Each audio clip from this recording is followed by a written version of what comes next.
They started usually about fathers and sons, or fathers and uncles, mostly family members in the beginning. And then as they became a bit more known among the Dutch population, there were other people starting to join them. And therefore the groups got bigger, and toward the end of the war they were so big they could even kill German soldiers in certain areas. They could kill the secret service of the Germans, who were always trying to find out who these groups were, etc. So in the beginning they were very small, usually family members, but as they grew there were all kinds of other people joining it.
Because each group was small, each group knew only the members of that small group, so that if another group was found out by the Germans, they had no idea who the other groups were.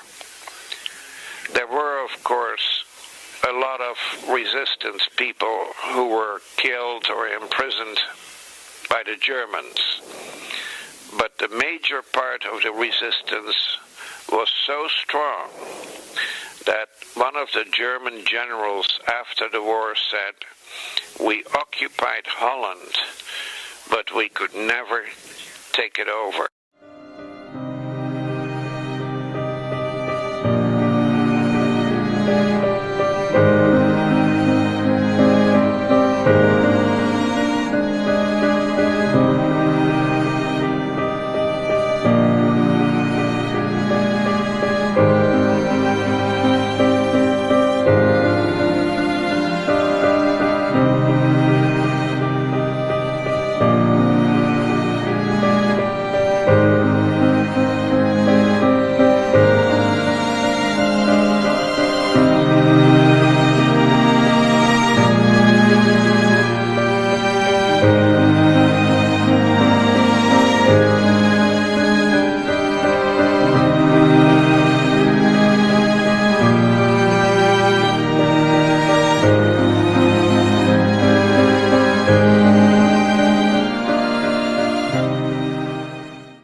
most of what they did was done through the women to collect food that they could find in farms, in small villages and small towns where they still had food. They would help collect that food and distribute it to the young children.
Well, the point was so far that the resistance was able to radio information to the British, to the Canadians, and to the American troops that came through D-Day into France. They were giving them information as where the German troops are, how many of the tanks were there, how many pieces of artillery were there.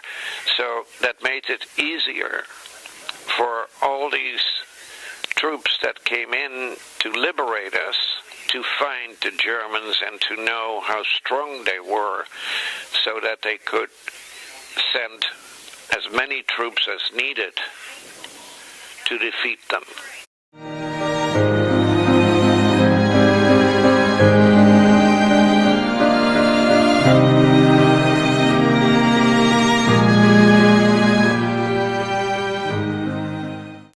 But a lot of the work the resistance did was blowing up buildings that the Germans were using for their secret service, for buildings that had a lot of information on Dutch young workers, so that the Germans could go in and find out who they could send to the factories in Germany. As a matter of fact, two of my brothers were involved in blowing up the city hall in Rotterdam, because the Germans were going in there trying to find out where all the strong men were living. So my two brothers were involved with 5 other people, and they blew up this city town hall and set it on fire, what was left of it.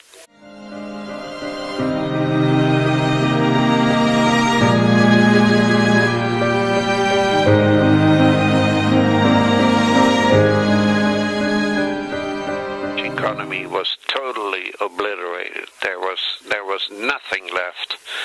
Buildings were destroyed. Rivers were full of sunken ships. There was no agriculture in the country anymore.